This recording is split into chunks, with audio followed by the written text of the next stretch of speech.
Allez, je suis avec Quentin, on a fait péter la cafetière, on va vous présenter toute la gamme de boards de Wing. On commence avec la board qui s'appelle la Racer. Pourquoi on commence par celle-là? Parce que c'est, entre guillemets, l'apogée des typicités de shape de cette gamme 2025. Tout d'abord, on a sur cette planche des rails qui sont très effacés au nose et c'est une caractéristique commune à toutes les boards 2025 de la gamme.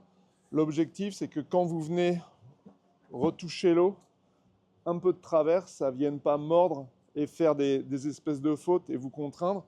L'autre objectif, c'est qu'au moment où vous voulez décoller, et bien juste avant ce moment-là, vous avez besoin de glisser dans l'eau et de ne pas pousser d'eau. Si vous avez une arête très vive, là, vous avez tendance à pousser un peu d'eau. Et on va venir rebondir sur l'eau au moment du pumping dans cette zone-là. Donc ça, c'est une caractéristique commune à tous les shapes quasiment 2025. La particularité de la Racer, c'est qu'elle est particulièrement étroite. L'objectif de l'étroitesse, c'est d'avoir une planche qui va glisser très facilement sur l'eau avant de décoller. Donc on va pouvoir utiliser évidemment avec ce type de planche des tout petits foils. On est généralement en dessous de 600 avec ce genre de planche. Toutes les planches de la gamme existent dans différentes tailles. Celle-ci, c'est la petite. Elle est faite vraiment pour faire de la speed. On va privilégier sur cette Racer une longueur de nose assez importante devant les pieds. Toute cette portion-là est assez longue. Comme je vous le disais, elle est aussi très douce. Mais elle est longue, pourquoi? Elle est longue parce qu'on va, au moment de venir faire une touchette, par exemple en sortie de jibe, ou on prend une algue, on vient retoucher l'eau. Ce qu'on ne veut pas, c'est enfourner et passer devant. Qu'on touche, ce n'est pas très grave. On perd un peu de vitesse, mais on relance. En revanche, on a besoin d'avoir cette longueur devant les pieds pour pouvoir rebondir et repartir avec beaucoup de glisse.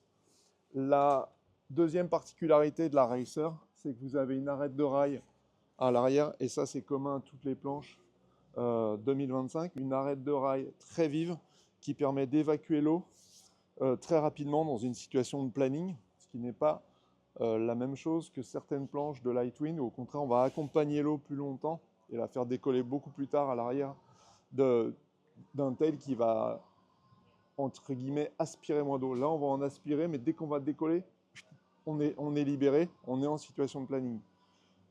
Ce qu'il faut retenir de la carène et du travail de carène de la Racer, c'est que c'est une planche faite pour planer, c'est-à-dire qu'à la limite, si vous lui mettiez des ailerons à la place d'un foil, elle fonctionnerait quand même. Ça peut vraiment planer comme une planche à voile. Et c'est tout l'objectif, c'est qu'à un moment, on est à 25 nœuds, on fait une erreur, on touche l'eau, ça pose pas de problème. On touche l'eau, ça repart. C'est pas un événement. C'est pas quelque chose qui est une anomalie dans votre façon de rider.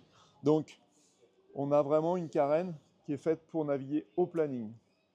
Sur la Racer, box double entrée dans lesquelles vous installez votre foil, spécificité Gong. On a inventé ça il y a plusieurs années maintenant, c'est vraiment hyper efficace. Vous rentrez vos foils, il y a des barrettes qui relient vos plots, vous le reculez, vous serrez, ça prend 2 minutes de tout monter votre foil et 20 secondes de l'installer dans votre rail. Poignée de portage et vis de dep à l'intérieur. La technologie de cette planche, c'est un full sandwich en carbone. Donc, on a sur ce full sandwich une structure qui est extrêmement rigide. L'intérieur le pain est en EPS. Vous avez ensuite une couche de strat. Ensuite, un matériau d'âme relativement épais qui va recouvrir toute la planche et non pas une certaine partie de la planche comme c'est le cas chez certaines marques. Nous, on couvre vraiment l'intégralité de la planche, ce qui fait que si vous tapez ici, ici ou ici, c'est solide pareil. C'est pas solide que sous vos talons. Ensuite, cette partie, ce matériau d'âme en PVC haute densité qui est hydrophobe, qui va repousser l'eau à l'extérieur, il ne va pas la laisser rentrer dans le pain, eh bien, elle est recouverte de carbone, une couche ici, 2 couches sur le rail, une couche sur la carène et plusieurs couches au niveau du box. Et ensuite, vous avez une finition avec un haut de côte en époxy qui est bien meilleur qu'un haut de côte en polyester. La différence, c'est qu'un haut de côte époxy sur une grande planche, c'est quasiment des heures de ponçage. Sur un stand-up de race, ça peut être 3 heures. Sur la même chose, mais en polyester, ça va être 15 minutes. Donc, on fait les choses bien, on fait vraiment des planches d'exception. Donc, c'est un haute côte en époxy qui est donc beaucoup plus solide et qui a une meilleure adhérence sur la résine époxy de notre stratification. On a fait à peu près le tour sur la Racer. Board extrêmement étroite, beaucoup de longueur devant les straps pour la touchette revoler sans plonger en avant. Beaucoup de longueur devant aussi pour pouvoir s'élancer et vraiment rebondir sur l'eau et glisser et faire voler des tout petits foils. Dernière chose, le pad qui est super confortable et en même temps pas trop souple, ce qui fait qu'on a vraiment un contrôle parfait de la planche.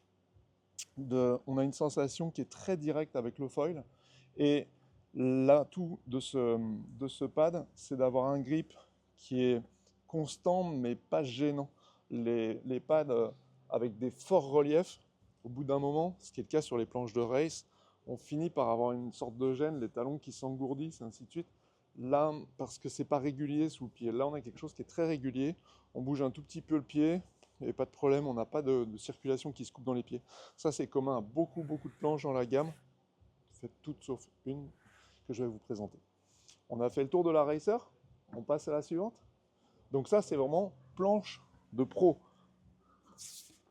Et on va faire comme ça, on va parler des planches de pro avant toute chose. On va aller ensuite sur la stunt, j'en ai une ici. On va aller sur la stunt qui est là. Hop là. Stunt. C'est la board suivante du quiver d'un pro. Généralement, les pros font toutes les disciplines. C'est pas le cas de tous. Mais même Malo était champion du monde de race il y a quelques années maintenant. Alors que c'est pas sa discipline phare. Pour autant, ils font tous toutes les disciplines, ne serait-ce qu'en récréatif. La stunt, board, surf, freestyle. C'est pas une board 100% freestyle, c'est une board qui fait les deux. Elle est faite pour délivrer un maximum de performance dans un usage polyvalent. Donc, c'est la board des pros. Et c'est aussi la board, parce qu'il y a des compètes de surf freestyle, et c'est aussi la board de ceux qui veulent une planche à tout faire, ce qui est mon cas. Je voyage, j'ai envie de prendre une board, j'ai mon camion, j'ai pas envie d'avoir 50 boards. Je mets une board dans mon camion, je suis sûr qu'elle va marcher. C'est celle-là que je prends en général. La particularité de cette planche, qui est à nouveau d'avoir un nose avec des rails effacés. On a assez rapidement une arête ici qui se marque. Cette arête, elle a pour but de vous stabiliser à la réception. Donc, vous allez avoir quelque chose, quand vous réceptionnez notamment avec de la rotation, quelque chose qui ne va pas basculer sur le rail. C'est l'intérêt de cette arête. Et ensuite, l'arête à l'arrière permet à nouveau de libérer l'eau, d'être dans une situation de planning. Il y a beaucoup de manœuvres maintenant qui se font avec pop, réception, repop instantanément. On ne veut pas coller de l'eau ici. Et on a aujourd'hui des wings qui sont très puissantes, qui tractent fort. Donc on n'a pas besoin de surtoiler au niveau des wings, mais on a aussi des wings qui permettent de décoller très facilement, très vite. Donc on n'a pas besoin d'avoir, comme dans le passé, d'avoir des planches qui glissaient avant de voler et qui permettaient de mettre en œuvre le foil avant de voler. Maintenant, on a un pop au take-off qui est... On pompe 3 coups et ça vole, quoi. C'est vraiment l'efficacité de toutes ces nouvelles wings qu'on retrouve et qu'on met en application dans les shapes. Donc, ça veut dire que globalement, c'est pas mal aussi d'avoir une wing de la génération de la planche et un foil de la génération de la wing et de la planche. Donc ça pousse un peu à la consommation, mais c'est simplement parce que quand on développe les choses, on les développe ensemble. On développe une board de ce type parce que le foil est comme ça, parce que la wing est comme ci. Donc j'ai une wing qui est beaucoup plus puissante, péchue, nerveuse. J'ai la Ramide, ce que je n'avais pas il y a 2 ans. Ça vraiment, ça me renvoie une énergie directe, une impulsion qui est tout de suite transmise. Du coup, j'ai plus besoin d'une board qui va glisser et ensuite lancer un très grand foil, très volumineux, très épais. Tout ça, ça change et ça change ensemble. On fait évoluer tous les compartiments de la pratique ensemble. Du coup, Si j'en reviens à ma planche, travail de carène, on a un léger double concave pour amortir les touchettes, pour avoir quelque chose qui frappe moins fort sur l'eau. Ici, on est plat pour capter un maximum d'eau et on a une légère courbe sur un léger kick sur le rocker pour permettre de repopper sans être bloqué, sans avoir le tail qui nous coince. Ça, c'est la stunt. La particularité au niveau de la outline, c'est que cette planche est très ronde en fait. On a beaucoup, comme on a peu de longueur devant les pieds, on a beaucoup de surface. Ça reste élégant parce qu'on n'est pas sur quelque chose de rectangulaire. Ça reste fluide dans l'eau, à nouveau parce qu'on n'est pas sur quelque chose avec un éplat qui pousserait de l'eau. On est fluide, on reste dans des choses très agréables à naviguer, mais on est sur la maximisation des réceptions, la maximisation de la surface avec un volume condensé, une planche extrêmement compacte. Et à nouveau sur cette planche, on a reculé les straps assez loin en arrière, tout simplement, comme sur la Racer, pour popper, pour remonter rapidement. On n'a pas besoin, quand on a un bon niveau, d'avoir beaucoup de longueur derrière pour se stabiliser. C'est pas grave si on met les genoux ici et ici au lieu de les mettre là et là. Quand on est à genoux, on s'en fiche un peu de tout ça quand on a le niveau pour naviguer sur ce genre de planche. Particularité de la stunt et qui est commune à toute la gamme, on a donc à nouveau une technologie en FSP Pro où on a un pain en EPS, une stratification. Ensuite, par-dessus cette stratification, on a le sandwich, ce qui est un matériau hyper dense qui couvre notre première stratification, qui lui est hydrophobe, il repousse l'eau. Par-dessus ça, on a une stratification carbone, une couche, deux couches, une couche, plus des renforts sur les rails. Donc nos rails sont blindés. Nos rails sont en système SCS. Je rentre, spécificité gong, je rentre mes 4 carrés d'un coup, j'ai pas besoin de bouger mes carrés avec des vis, j'ai pas besoin de les rechercher et tout. C'est simple, c'est vraiment une innovation qui me tenait à cœur. C'est un temps gagné qui est incroyable. Pour mon usage, je le dis souvent, mais c'est quasiment 2 jours dans l'année de gagner à pas monter, démonter mes foils intégralement. Donc voilà, je pose, je recule, je visse, j'ai mes repères ici, c'est réglé. Poignée de portage, vis de dépressurisation pour équilibrer la pression de l'air dans la planche avec celle de l'extérieur pour pas qu'elle se dilate. À nouveau, vous avez ne pas laisser au soleil. On ne laisse jamais une planche au soleil, quelle qu'elle soit. On ne laisse jamais une planche au soleil, idéalement, on ne laisse pas une wing non plus. Les UV, c'est très, très dommageable pour le matériel.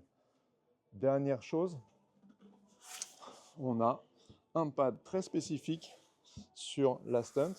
On a un pad qui est très très très texturé pour avoir vraiment une accroche incroyable. C'est très important parce que quand vous êtes à popper, faire un saut, bon, un pad qui accroche bien, ça marche. Quand vous êtes à popper, faire un saut, retomber sur l'eau, repopper, généralement en l'air votre pied il a un peu bougé, à la réception du premier saut il a un peu bougé. C'est plus très ferme la tenue de la planche sur le deuxième saut. Donc du coup, on veut sur ces planches qui sont destinées au surf freestyle et qui donc doivent avoir des très hautes performances en freestyle, on veut avoir quelque chose qui va pouvoir repopper sans perdre le strap. Donc on a une texture comme ça là, qui accroche énormément et on a aussi une épaisseur supplémentaire sous ce pad très texturé pour venir créer un amorti et pas se détruire les genoux ou abîmer la planche à force de sauter. Donc on a ça à l'arrière, ça à l'avant. C'est dense, donc on n'a pas de flou dans la conduite. Pour autant, ça amortit les gros chocs. Voilà, ça c'est la stunt, planche de surf freestyle.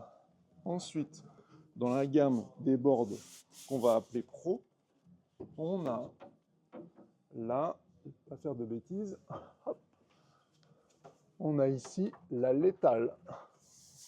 Lethal board de surf.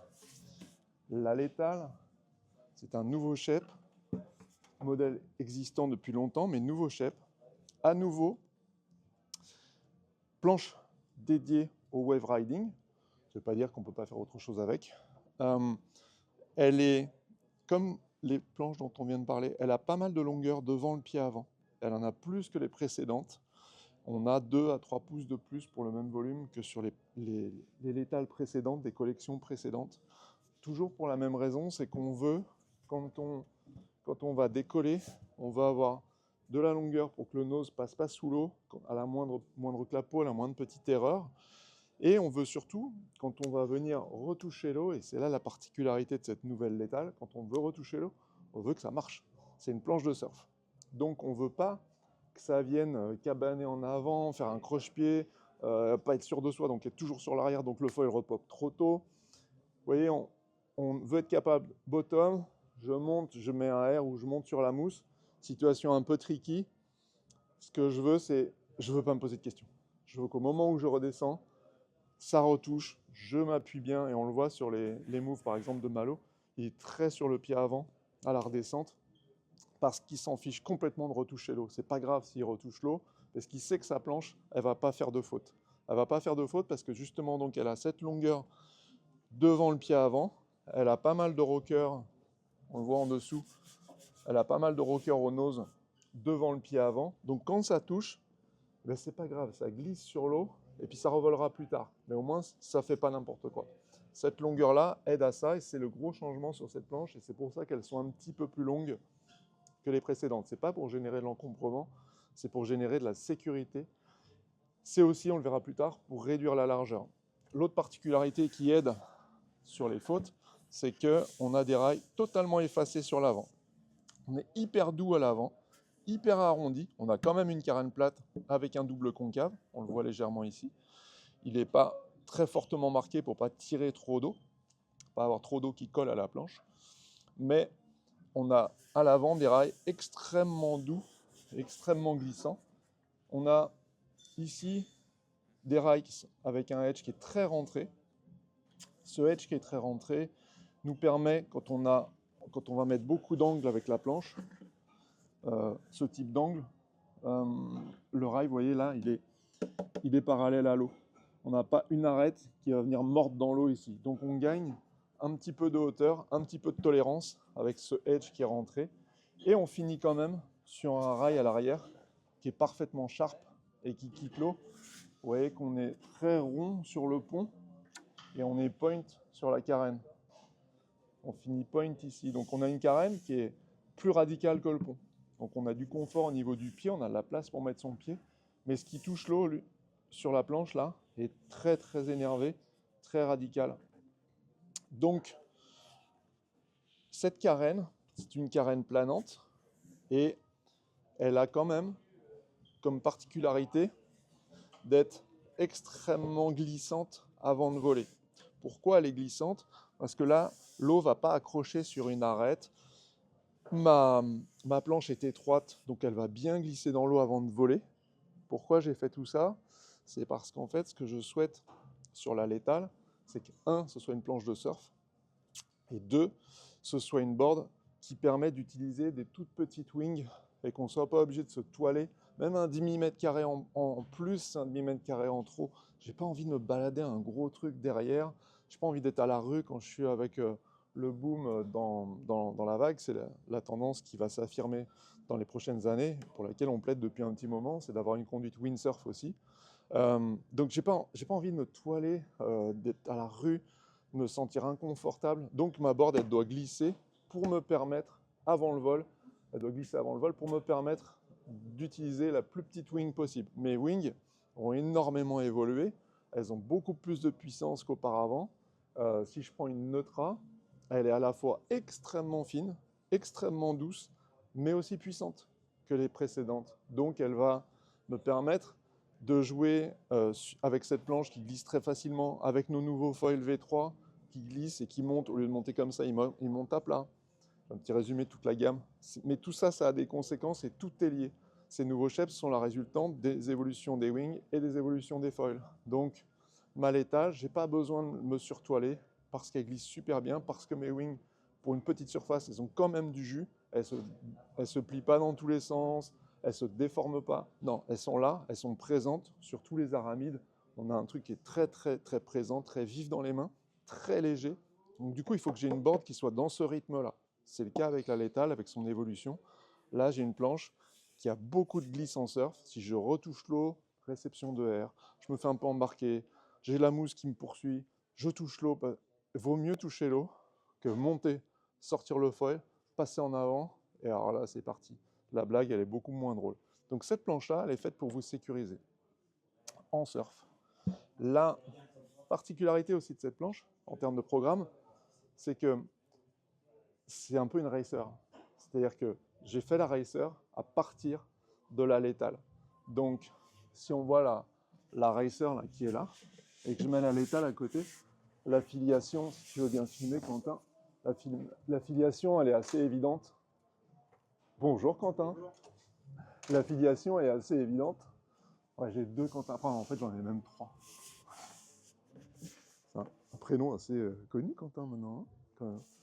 Du coup, la létale, c'est l'origine de la racer. Vous allez me dire que ce sont des programmes diamétralement opposés, c'est vrai. Sauf qu'ils ont les mêmes problématiques. En racer, quand je touche l'eau, je ne veux pas tomber. Je ne veux absolument pas tomber. Je veux être safe parce qu'il faut que je finisse la manche. Et il vaut mieux que je perde 3 places plutôt que de finir dernier parce que je suis tombé. Donc c'est pas grave, je retouche l'eau, c'est pas un problème. Il y a une algue, c'est pas un problème. Et bien là, c'est exactement pareil. Il y a une algue dans la vague, je retouche l'eau, c'est pas un problème. Il y a une bêtise à la descente, c'est pas un problème. Je ne vais pas chercher à sortir mon foil comme font les pros pour déraper. Là, c'est encore next level. Du coup, cette planche, elle a beaucoup de glisse. Elle est mince en largeur pour glisser le plus tôt avant de décoller. Et du coup, c'est une excellente planche de surf, excellente planche de vague. C'est aussi une excellente planche de freeride parce que quand on a ce comportement très glisseur, très doux, avec un peu de longueur devant les genoux quand on veut se mettre à genoux avant de décoller, avec beaucoup de tolérance quand on fait des touchettes, bah finalement, c'est pratiquement la définition d'une super board de freeride. Donc, ce n'est pas une board qui est réservée aux pros et qui est réservée aux vagues. Tous les produits qu'on fait ne sont pas 100% sur un truc. C'est très rare d'avoir quelque chose qui soit 100%. On peut toujours les utiliser en autre chose. Bah là, la létale, c'est une board avec laquelle on peut surfer évidemment, mais on peut aussi sauter. On peut aussi se régaler dans les courbes en free fly, c'est génial. Et on va se régaler à faire des tacks, à faire des jibes, à naviguer full speed en freeride. Donc, la létale est un programme qui finalement est hyper polyvalent et peut-être plus polyvalent qu'une board comme la Surf Freestyle, comme la Stunt, qui elle pour le coup est Surf Freestyle. Mais elle est moins freeride parce qu'elle est plus courte, elle glisse un petit peu moins avant de décoller, il faut être un peu plus technique, avoir un peu plus la caisse, être un peu plus solide sur les papates. Donc il faut bouger, il faut être vif. Là au contraire, on est sur un monde qui est très cool, très doux, tout est simple.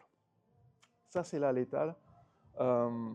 Les box, on en a parlé, box SCS, double entrée. Spécificité gong, je rentre mes carrés, ils sont ajustés dans l'axe par une petite patte. Je rentre mes carrés, je serre, je gagne un temps fou. Poignée de portage et vis de dépressurisation. Technologie, pas EPS. Ensuite, une strat. Ensuite, un sandwich full PVC, hyper dense, qui protège des chocs et qui va être, comment dirais-je, hydrophobe. Il va repousser l'eau. Il recouvre l'intégralité de la planche, rail compris. Généralement, quand certaines marques vous parlent de planche en sandwich, elles mettent du sandwich que au niveau du pad. Bonjour. Elles mettent pas forcément du sandwich sur le pont et sur la carène, et elles en mettent encore moins sur les rails, parce que c'est compliqué de venir tourner cette matière-là sous vide. Tout est fait sous vide intégralement, donc c'est aspiré comme la nourriture sous vide que vous mettez au congélateur. C'est le même principe, c'est qu'on va venir tout écraser par le vide. Et on va tout coller, comme ça il n'y a aucune bulle, il n'y a rien qui puisse poser problème dans le futur. C'est compliqué à faire sur les rails. Il faut chauffer la matière, la faire tourner gentiment, ça prend beaucoup de temps. Toutes nos planches en sandwich sont intégralement en sandwich dans les gammes FSP Full Sandwich. Voilà ce que ça veut dire FSP. Donc, on a sur la létale un programme extrêmement polyvalent qui permet de naviguer au top dans les vagues et aussi d'avoir de très bonnes performances en freeride. On a fait le tour du quiver d'un pro, on va dire. C'est pas réservé à un pro, mais c'est ce qu'un pro a obligatoirement chez lui. C'est vraiment ses jouets indispensables. Si on continue dans le programme vague tolérant, on va sur la Lemon, qui est ici. Lemon. La Lemon a, je vais vous la montrer comme ça, c'est assez frappant. Elle a le même programme, globalement, que la Létale. C'est le même type de planche en termes de façon de la penser, c'est-à-dire qu'elle est douce, elle fait beaucoup de choses, elle est polyvalente, tout en restant de très haut niveau, et elle va couvrir plein de besoins, plein de programmes. On retrouve les mêmes particularités sur la Lemon que sur toutes les autres planches de la gamme et sur la Létale, mais réparties un peu différemment, avec des choses plus ou moins prononcées. On a sur le nose une arête de rail qui est effacée, mais qui est moins effacée que sur les planches plus techniques, parce qu'en fait, en gardant un tout petit peu une jonction plus vive ici, entre mon double concave, qui lui aussi est plus marqué, pour quand je touche, ça amortisse plus, ça tape moins fort. Ici, en gardant une connexion un peu plus vive, on garde un peu d'appui. Quand je suis sur l'avant, là, à genoux, et que ma planche elle commence à faire un peu culbuto, ça ne s'échappe pas, ça ne fait pas ça, ça s'appuie. Donc cette arête un peu plus vive amène cette sensation. Pour autant, ce n'est pas un edge marqué, donc on glisse quand même dans l'eau. Quand on veut lancer la planche, on voit que c'est quand même fluide et que ça va pouvoir accélérer facilement. On a à nouveau un rail avec un edge ici qui est rentré. Il y a une grande distance entre ma tangente de rail et mon edge de rail. J'ai une forte distance ici, ce qui fait que j'ai un rail qui est assez couché. Donc si je mets de l'angle dans les courbes, eh ben on voit qu'il va se passer un moment avant que mon rail touche. Donc je peux utiliser des mâts. Je ne suis pas obligé d'avoir des mâts de 92 en vague, par exemple. Un mât de 85 suffit. Et mes touchettes seront à la fois plus tardives et moins douloureuses, moins pénalisantes. Et j'ai à la suite, j'ai ma carène qui se termine parfaitement plate, avec un edge qui, à partir du mi-stance en gros, entre vos deux pieds, mon edge commence à être marqué. Il est marqué et là, il est super sharp. Pourquoi? Pour laisser l'eau s'échapper quand je suis en situation de planning.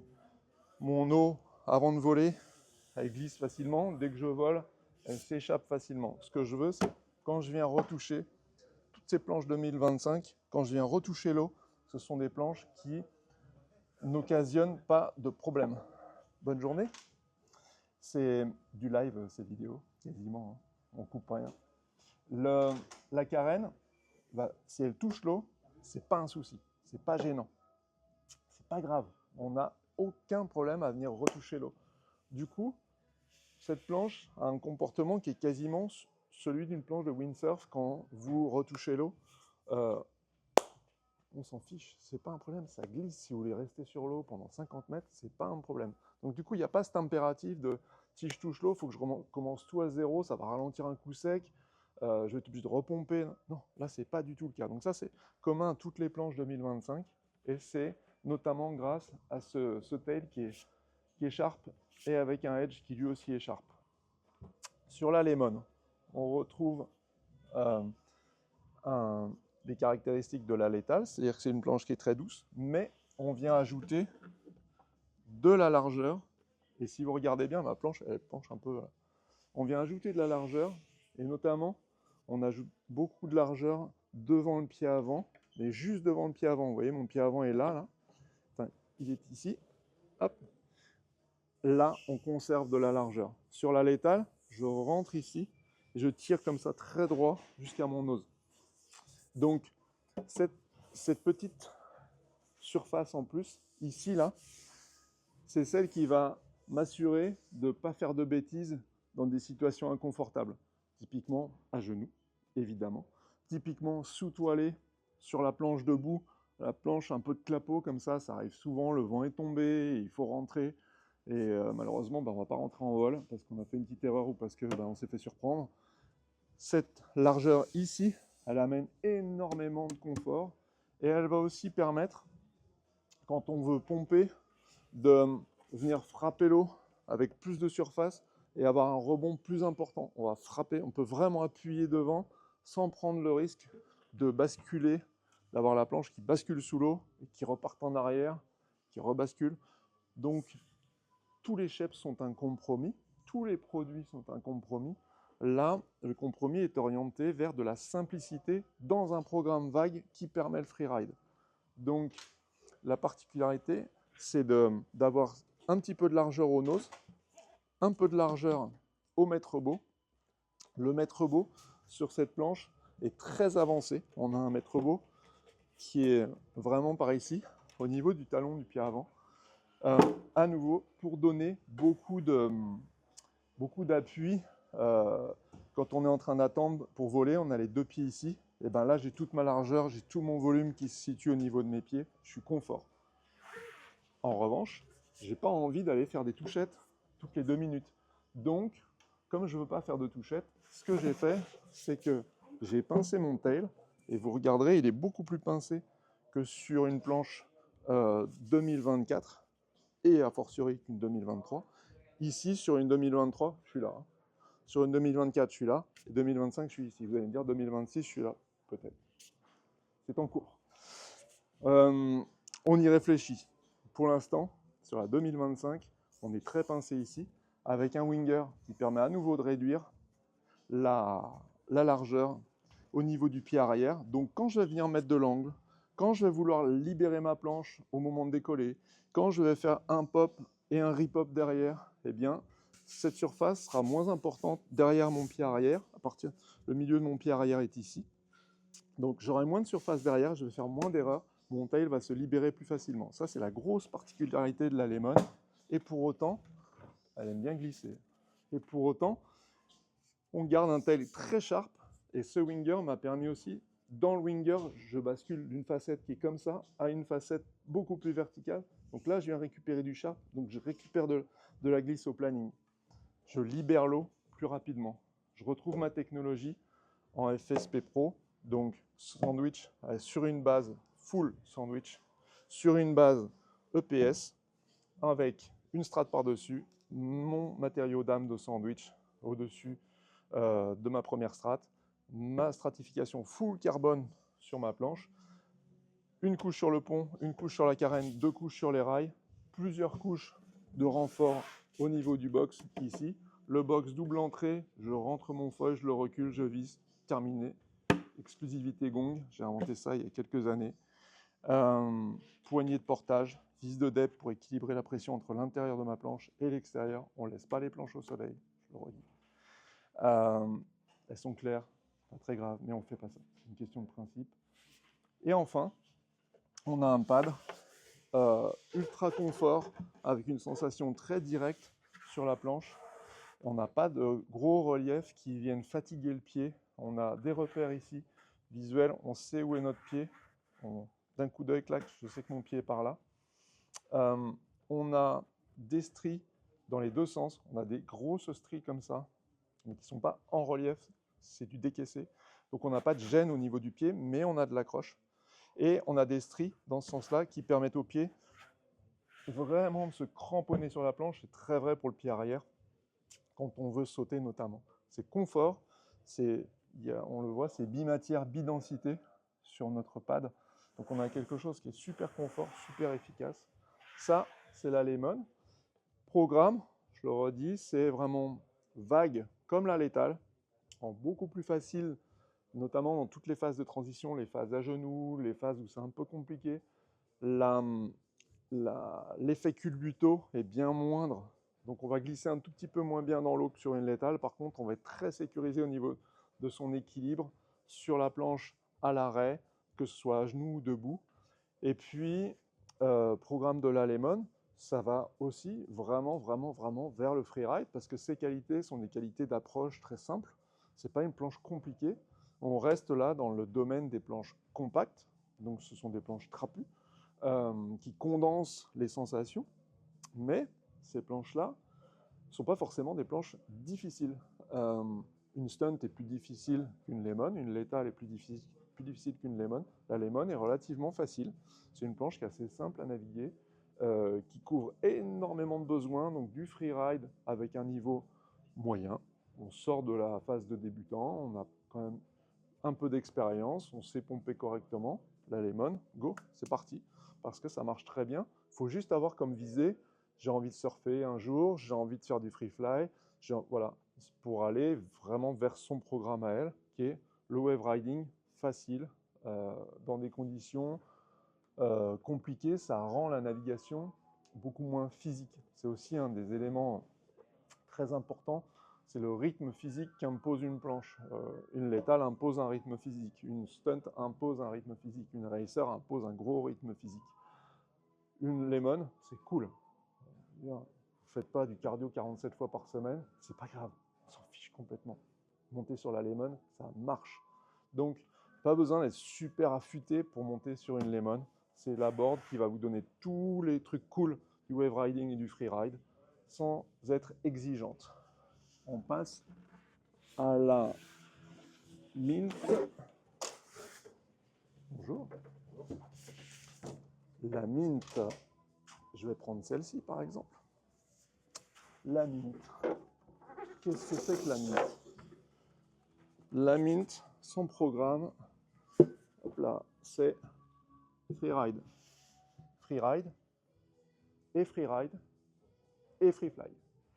C'est vraiment la board dans la gamme qui va adorer la glisse cool. C'est la dernière board compacte de la gamme quand je monte vers les planches plus longues. C'est la dernière board compacte. Cette board-là, la Mint, on le voit, elle a à nouveau beaucoup de longueur devant les pieds, devant le pied avant. Cette longueur permet de vraiment glisser sur l'eau, s'appuyer sur l'eau avant de voler, permet de gommer toutes les erreurs. Quand vous allez retoucher, ça ne va pas enfourner, ça ne va pas cabaner, vous n'allez pas plonger jusqu'au fond.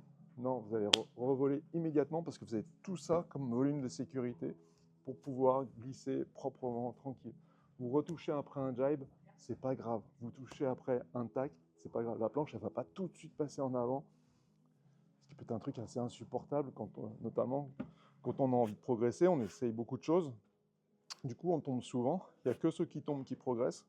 Du coup, quand on en a marre de tomber parce que c'est compliqué de revoler, parce que c'est compliqué de relancer, bah finalement, on n'essaye plus rien, on ne progresse plus. Donc la Mint, c'est l'anti tout ce que je viens de dire. C'est vraiment au contraire. Vous tombez, c'est pas grave, ça revole tout de suite. Vous touchez, c'est pas grave, ça revole tout de suite. Il n'y a pas besoin de prendre une wing gigantesque. Au contraire, avec la Mint, on va avoir la possibilité d'utiliser des wings toutes petites, pas être surtoilé, pas en avoir plein les bras. Et en fait, ce qu'on trouve dans la Mint, c'est beaucoup de douceur pour une planche compacte.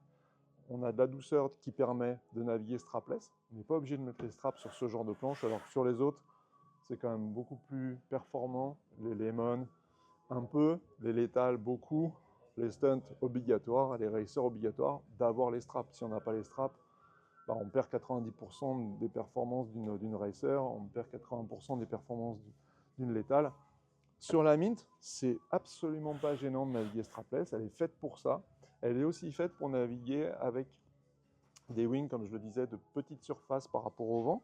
Et du coup, on va pas être complètement à la rue, on va pas avoir besoin de mettre le harnais, les bouts de harnais. On peut naviguer super cool, à main nue, avec les pieds en dehors, sans strap, en dehors des straps. C'est tranquille, c'est vraiment une planche de freeride cool. Grâce à cette longueur, grâce aussi à une carène spécifique, où là on monte dans le crescendo des noses un petit peu plus marquées, l'arête, le edge là de mon rail. Bonjour. Le edge de mon rail est un petit peu plus marqué, il va un petit peu plus loin sur l'avant de ma planche. Du coup, mon double concave là qui est amorti, bonne journée. Mon double concave qui amortit mes touchettes, il vient, hop, on va se décaler un peu. C'est du live. Le double concave qui vient amortir mes touchettes, il vient se connecter ici, il est assez marqué pour pas que ça vienne me freiner un grand coup. Ce que je veux, c'est que ce soit très doux pour pas me sentir bloqué ou pas que ça repop trop fort. Je veux que ça amortisse et ça revole tranquille. Je veux pas de violence avec cette planche-là. Je veux quelque chose de très harmonieux dans ma conduite. Du coup, mon rail ici, je l'ai quand même marqué un peu plus loin. Il est relativement effacé. Mais il est marqué à la jonction entre ma carène double concave et mon rail.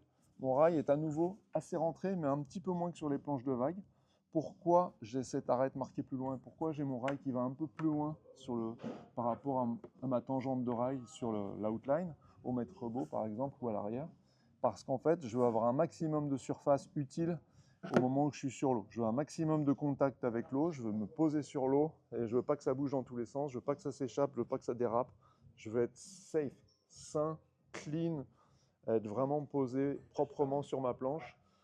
Donc sur cette mint, on retrouve une carène très glissante avant de voler, principalement parce qu'on a quand même, dans les boards compacts, c'est la plus grande, on a un peu de longueur. Et là, c'est déjà plus la même histoire, c'est quand même assez grand. Donc on a cette douceur avant de voler qui est propre à ces planches. On est en 5-6 là pour 105 litres, qui est proche à ces planches en transition entre le compact et les mid-length.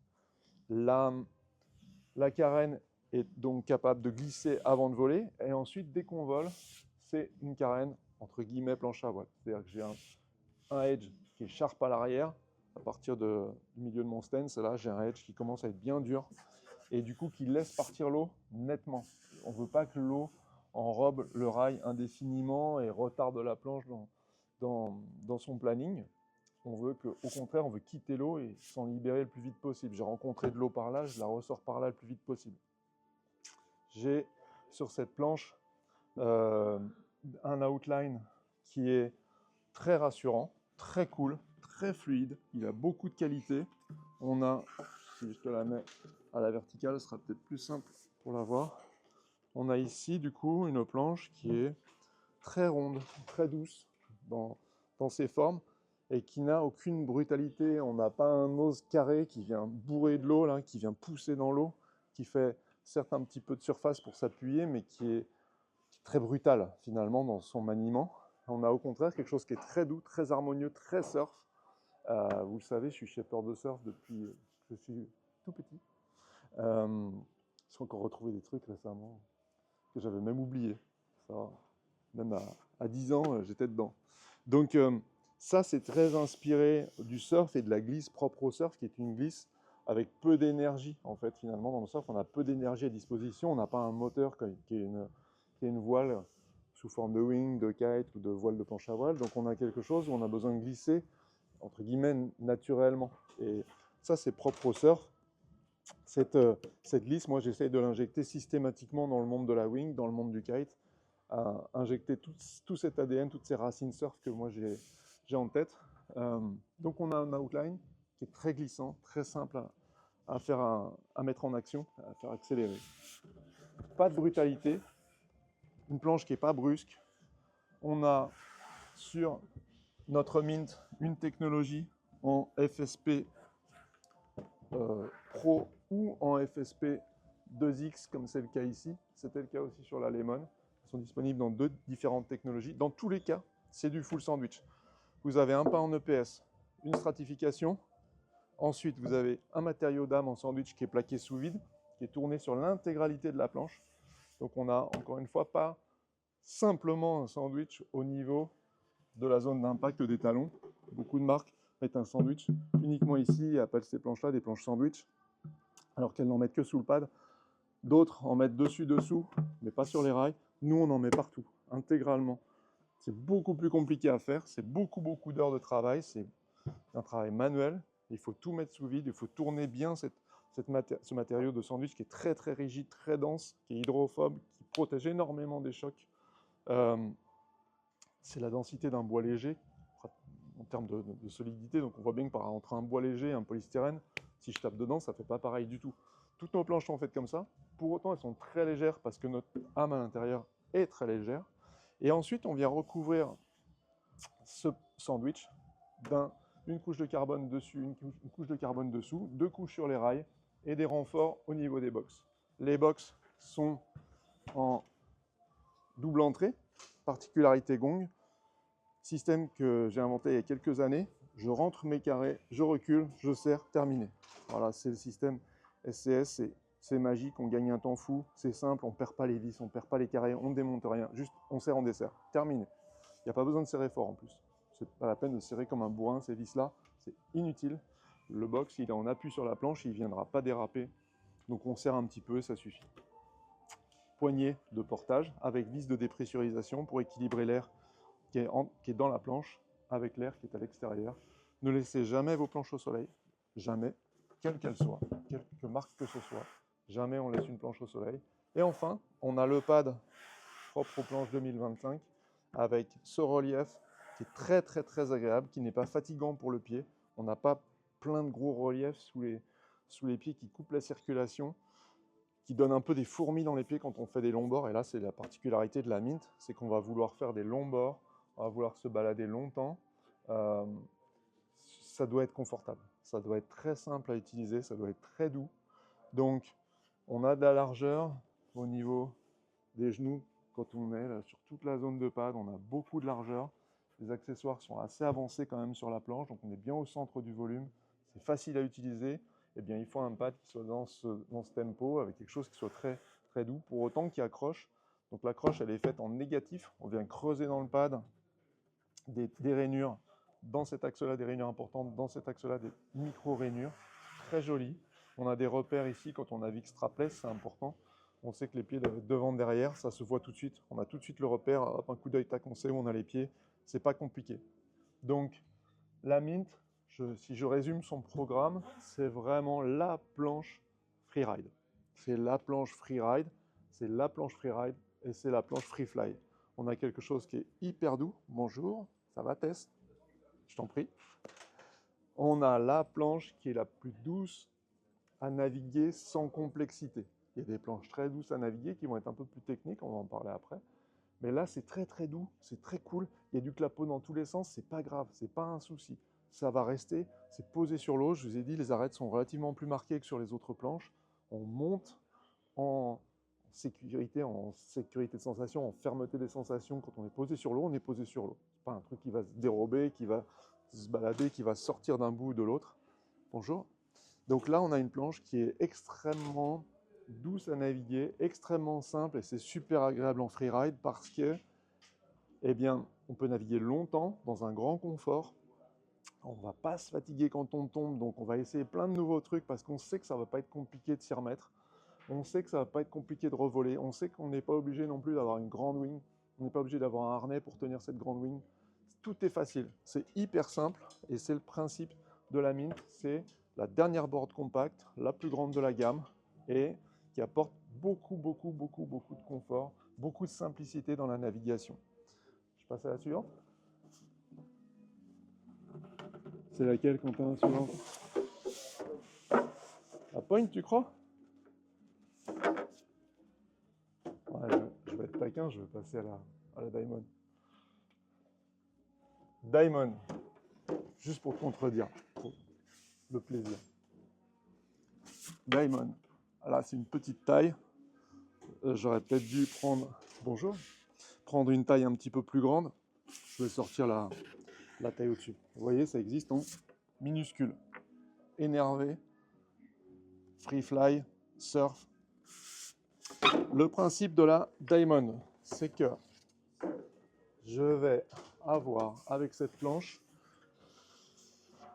je vais avoir ce qu'on appelle le concept mid-length. Je suis plus sur une planche compacte, c'est fini. Là, on est sorti des planches compactes. On a une planche qui, si je regarde son outline, est longue et élancée. La particularité d'une planche longue et élancée, bonjour, c'est d'être extrêmement glissante sur l'eau. C'est de pouvoir vraiment acquérir beaucoup de vitesse avec très peu d'énergie. Donc on va pouvoir se lancer très facilement. Et ça va avoir deux intérêts principaux, les mid-length. C'est que le premier, c'est que comme on décolle très tôt, eh bien on peut naviguer dans du vent très léger. Et le deuxième, c'est que comme on décolle très tôt, on n'est pas obligé de se surtoiler, donc on peut naviguer sans harnais, on peut naviguer à la cool, on peut profiter du swell, on peut profiter des petites vagues. C'est vraiment des boards qui sont, entre guillemets, hyper rentables. En fait, tout va être simple. Contrairement aux boards compacts, sur les mid-length, on positionne ce qu'on appelle les accessoires, donc les straps, les box, on positionne tout très en avant. Sur une planche compacte, je suis ici. Sur une planche mid-length, je suis quasiment au milieu de la planche. Pourquoi je suis au milieu de ma planche? Parce qu'en fait, je me situe à l'endroit où mon volume est concentré, au point d'équilibre de mon volume, parce que je vais vouloir, avec ce type de planche, faciliter toutes les phases avant le vol. Donc là, on a quelque chose qui glisse. Si je ne vole pas, c'est pas grave. Je rentre à la maison sans souci. C'est tombé, il y a 6 nœuds, c'est pas un problème. C'est tombé, il y a 2 nœuds, je pose la wing, je la mets derrière moi, je mets les pieds dedans, je rame, ça rame vite. Donc tout cet aspect vent léger et simplifié, le gros atout d'avoir les pieds au milieu, c'est que je ne vais pas avoir de déséquilibre au moment de pomper. Je ne vais pas avoir un truc où je vais être obligé de mettre les 2 pieds très joints à l'avant, et puis dès que je vais accélérer, je vais être obligé de reculer mon pied arrière, reculer mes appuis. Là, au contraire, tout se fait à la verticale. Bonjour. Tout se fait à la verticale de votre point de départ, à la verticale du volume utile. Donc sur les mid-length, on a des accessoires très avancés. Du coup, eh bien, paradoxalement, devant le pied, à volume identique, généralement, on a moins de longueur que sur une planche compacte. Et du coup, ça donne l'impression d'avoir finalement une planche très courte. Et c'est ça la magie de ce genre de board, c'est que ce qui est derrière nous, généralement, on l'oublie. Ça vaut pour plein de trucs, mais ce qui est derrière nous, on l'oublie, on ne le conscientise pas dans la navigation. Et ce tail qui est un peu long, finalement, s'il n'est pas trop large, il n'est pas gênant. Et en revanche, devant, eh bien, on n'a rien, ou quasiment rien. Et du coup, c'est très très agréable parce que la board, on est au milieu, donc elle est très équilibrée en termes de répartition des masses, donc elle est très vive pour sa longueur. Et il n'y a pas grand-chose devant mon pied qui vient psychologiquement me gêner et physiquement m'handicaper avec un gros balourd à l'avant. C'est pas du tout le cas, on pourrait imaginer une planche comme ça, on met les straps ici, là oui, ce serait clairement le cas. On aura un truc comme ça devant, là, qui serait très désagréable. C'est pas le cas. Sur la Crusader Diamond, on a donc peu de longueur devant les pieds. Sa particularité, c'est d'être longue et étroite. Et si on regarde le travail des rails, on a des rails très glissants à l'avant, très simples, avec une arête qui est quand même relativement marquée pour avoir de l'équilibre. Bonjour. On a, avec cette arête relativement marquée, une planche qui est bien posée sur l'eau, qui ne va pas complètement rouler dès que je vais faire la moindre petite erreur, dès qu'il va y avoir le moindre petit clapot. J'ai un double concave ici qui me permet d'amortir les touchettes sur l'eau, de ne pas avoir un contact trop brutal. Et ensuite, à nouveau, au milieu de mon stance, je passe d'un rail très effacé à un rail plus sharp qui laisse l'eau s'échapper de manière très clean en situation de planning.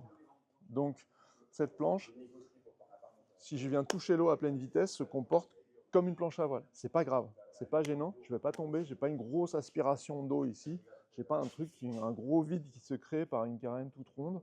C'est pas le concept. Le concept, c'est que si je suis à pleine vitesse et que je touche l'eau, c'est pas un souci. J'ai du coup mon arête ici à l'arrière. J'ai un rocker qui est plat au niveau de mon foil, mais qui est prononcé après mon foil. Là, je viens quand même libérer l'eau plus facilement. Et c'est très flagrant au pumping où je vais pouvoir faire ça. Je vais pouvoir lever ma planche assez facilement, m'accrocher à ma wing, me lever, tirer dans mon strap avant, pousser dessus. Et quand je tire, bien là, je n'ai pas de résistance à cet endroit-là. J'en ai encore moins parce que mon volume ici, vous voyez, par rapport à ma tangente de rail, mon edge de rail est très rentré. Et du coup, mon tail, il va accepter de faire ça. Il va accepter de faire ça et d'osciller dans l'eau avant de voler. Donc là, j'ai un peu le meilleur des deux mondes. J'ai un peu du comportement d'une board downwind qui, pour le coup, elle, est complètement une planche à déplacement. Ce n'est pas une planche dédiée au planning. J'ai un peu de ça. J'ai une planche qui accepte de déplacer l'eau sans générer trop de traînées. Et j'ai quand même ma carène ici de windsurf qui me permet de planer, d'être full speed, de garder de la surface. Sur cette board Diamond, le programme visé, c'est je veux décoller très tôt, je veux embarquer des toutes petites wings, je veux naviguer avec un foil qui ne soit pas encombrant, je veux naviguer avec le foil qui me fait plaisir, je veux naviguer par exemple avec une neutra, pas en avoir plein les bras pour avoir un truc très cool, très très fluide, qui remonte super bien au vent. Et pour autant, eh bien, avec cette planche-là, je ne veux pas non plus galérer, manquer d'équilibre, avoir un truc hyper compliqué, hyper physique. Ce n'est pas le cas. La Diamond, c'est au contraire dans les mid-length, la planche la plus simple, la plus facile, la plus douce possible. Elle est vraiment très très très accessible, il n'y a pas besoin de monter dans des largeurs démentielles ou dans des volumes démentiels. On dit généralement qu'il faut son poids plus 20, plus 30 pour être bien avec ce type de planche. Ça suffit. Là, on est dans un grand confort, on vole à 6 nœuds, 8 nœuds si vraiment on n'est pas très énervé sur le pumping. Ça décolle très simplement. Et dans les petites tailles, comme je vous ai montré tout à l'heure, une petite 5-6, là on navigue dans 40 nœuds sans aucun problème. C'est vraiment une board qui s'envisage comme un concept, ça ne s'envisage pas comme quelque chose dédié au Lightwing. C'est vraiment un style de navigation qu'on applique à toutes les forces de vent en ayant plus ou moins de volume et donc en embarquant plus ou moins de confort avec soi. Bonjour. La Diamond, c'est donc ça, c'est une planche qui est extrêmement facile, extrêmement douce et qui va faciliter toutes les phases un peu compliquées, un peu de démarrage. Bonjour. Toutes les phases de démarrage vont être facilitées par ces mid-length sans amener de complexité, sans amener de difficulté. Souvent, sur les mid-length, on va passer d'un comportement où, avec une planche compacte, on va avoir quelque chose qui va bouger dans les trois axes. Ça va pas mal rouler avant-arrière et latéralement, et en plus de s'enfoncer, monter, descendre, avec une planche type Crusader, donc des planches mid-length. On tue littéralement la possibilité de rouler avant-arrière. On n'a pas du tout cette problématique. Donc déjà, on efface une partie du problème qui est de gérer la stabilité avant-arrière. Ensuite, on n'a plus à gérer que la flottabilité et le latéral. Donc finalement, même si c'est beaucoup plus étroit qu'une planche large et donc d'apparence moins confortable, il suffit de s'y habituer parce qu'on n'a plus qu'un paramètre à gérer qui est l'équilibre gauche-droite, plutôt que d'avoir deux paramètres à gérer, gauche-droite, avant-arrière. Et c'est pas si compliqué, et c'est encore moins compliqué de naviguer sur ces planches-là, même si on n'a pas un niveau de champion du monde, quand on les utilise dans des conditions modérées, voire faibles. Quand on est dans du vent léger, on n'est pas dans un clapot démentiel, on n'est pas dans des situations où l'équilibre est un vrai problème. Donc, réduire la largeur n'est pas un souci, et c'est encore moins un souci quand on est sur une Diamond, parce qu'elle conserve un tail large, une arête assez marquée, et du coup elle n'est pas compliquée à naviguer. C'est vraiment le mid-length facilitant par excellence. Le tail, vous voyez sur le pont, est quand même très généreux. Avant de réussir à l'enfoncer dans l'eau, il se passe un petit moment, hein. C'est quand même quelque chose qui est très porteur. Donc on peut pousser dans le pied arrière, on peut vraiment prendre son temps. Équipement de cette planche et technologie. Technologie, on est en full sandwich, donc pas EPS, stratification. Ensuite, on vient mettre le matériau d'âme en sandwich qui est extrêmement dense, qui est hydrophobe, donc il ne va pas absorber l'eau si vous mettez un choc. Il va protéger votre planche, il est réparti, il couvre intégralement votre planche. C'est le cas chez Gong sur toutes nos planches en sandwich. Vous avez un sandwich comme chez certaines marques ici, mais vous avez un sandwich aussi partout sur la planche, le pont, la carène et les rails, ce qui est une spécificité et qui est assez rare, voire très rare. C'est très commun en planche à voile, c'est beaucoup plus rare en planche de wing, d'avoir une construction 100% sandwich. C'est pas sandwich, c'est 100% sandwich. Et du coup, on a une planche qui est extrêmement solide, et une fois qu'on a fini de poser ce sandwich sous vide, qu'on a vraiment tourner notre sandwich sur les rails, eh bien, on a une peau en carbone qui vient recouvrir l'intégralité de la planche. Et là, on est vraiment hyper rigide, hyper nerveux et très solide. Accessoire, on a sur cette planche le pad très confortable commun à toutes les planches 2025 FSP qui est rainuré dans les deux sens, en profondeur, en latéral et avec un micro-rainurage pour avoir une belle adhérence. La particularité de ce pad, c'est qu'on n'a pas de fourmis dans les pieds. On n'est pas engourdi au bout d'un long bord. On n'a pas mal sous les pieds. Et du coup, c'est extrêmement confortable, c'est super doux et jamais ça glisse. Impossible de glisser. Il est bidensité, il a des repères de positionnement parce que typiquement, ce genre de planche, on peut naviguer strapless, donc on a besoin un peu de savoir où mettre les pieds au départ. On a des repères, on voit assez facilement les trous avec la bimatière avec deux couleurs différentes, mais on a aussi un gros repère au centre. Et enfin, on a le box SCS double entrée qui permet de rentrer un foil, toute marque confondue. Vous rentrez votre foil avec les carrés sans avoir besoin de démonter vos carrés. Vous reculez, vous vissez. Particularité sur la Diamond, ce sont des box longs, donc vous avez un très très grand éventail de réglages qui vous permet d'adapter le foil à vos envies, à votre feeling, et notamment quand vous naviguez en strapless, vous pouvez avoir envie de l'avancer vraiment fortement, de le reculer fortement. Libre à vous, vous pouvez le faire sur ce type de planche. Voilà pour la Crusader en version Diamond. Ensuite, on passe à la Crusader en Point. Je les ai faites dans le désordre, hein, c'est ça? La Crusader en Point. Hop, je vais prendre. Ouais, celle-là. Celle-là, elle est marrante. Elle est assez symptomatique. Alors, on est ici. Crusader 5.4, toute petite planche, 77 litres. Pour autant, ça reste une planche qu'on qualifie de mid-length parce que, vous voyez, elle est très élancée dans sa forme. Elle est donc extrêmement glissante et surtout, elle a les accessoires situés au milieu de la planche. Vous regardez bien, les straps sont très avancés et les box sont très avancés. Particularité, c'est qu'on est donc au milieu de la planche quand on veut la lancer. Donc là, je vous ai présenté une petite Crusader Point parce que ce programme qu'on qualifie de mid-length, à contrario des planches compactes traditionnelles, on va dire, dans la wing, ce programme mid-length, il apporte des qualités qu'on peut apprécier même dans du vent très fort. On est très au centre de la planche, tout le volume est avec nous, il n'est pas à se balader devant. Tout le volume est avec nous, on est au milieu de la planche, les accessoires sont au milieu de la planche, on a quelque chose qui est très équilibré, on a peu de longueur devant les pieds, c'est très joueur. La longueur arrière, on l'oublie, elle s'efface complètement dans la navigation.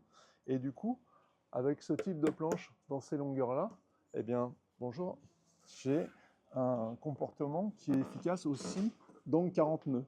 Donc ça, c'est sa petite taille. Je vais prendre une plus grande taille pour que ce soit plus net, plus visible.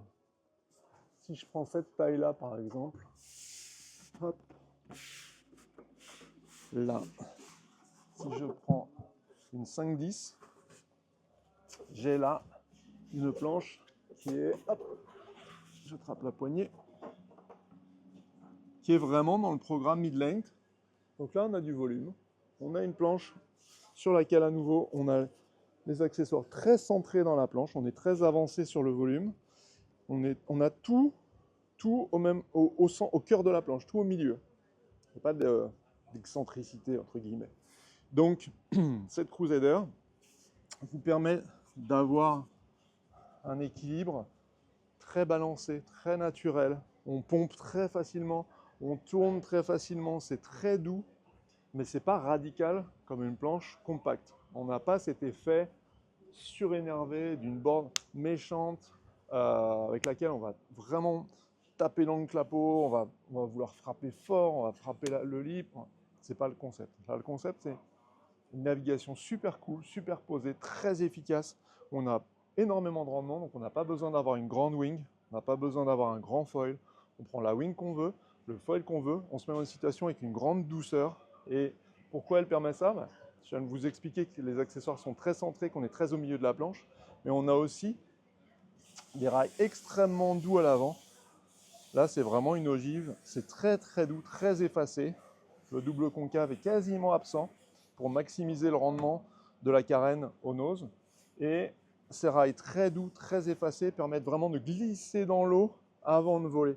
Donc on va atteindre une vitesse de vol du foil très facilement. On va pouvoir déjà avoir la petite vitesse qui permet de se lancer, de commencer à avoir une sensation dans le foil, tirer sur la wing et c'est parti. Et du coup, ça, on gagne énormément de plage basse. On est vraiment super efficace dans la plage basse. Donc on n'est pas obligé de prendre des wings méga puissantes, donc on n'est pas obligé de prendre des wings très grandes.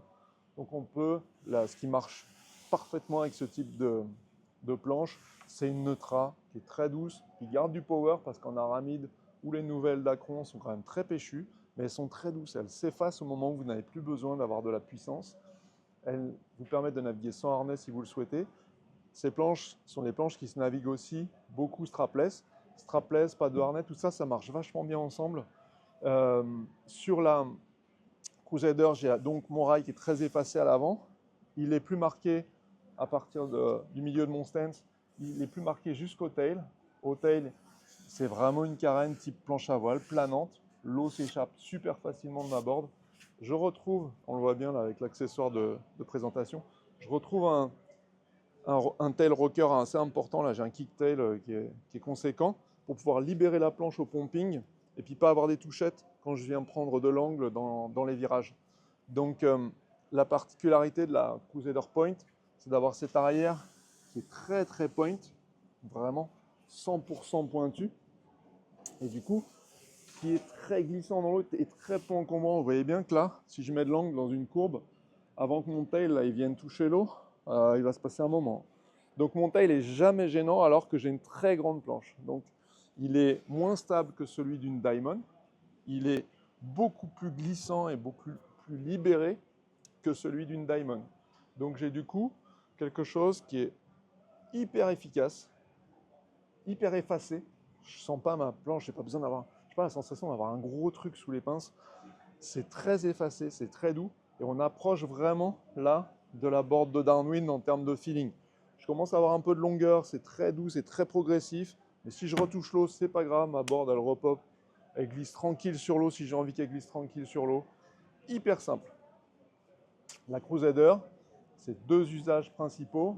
Usage numéro 1, light wind, toute la plage basse, sous-toilée, tout ce qui est vraiment du domaine de j'ai besoin de facilité, je ne veux pas rentrer dans quelque chose de physique à décoller. Donc là, on est sur cette planche-là, sur un produit en termes de shape qui est extrêmement efficace. Il y a besoin de très peu d'énergie pour décoller.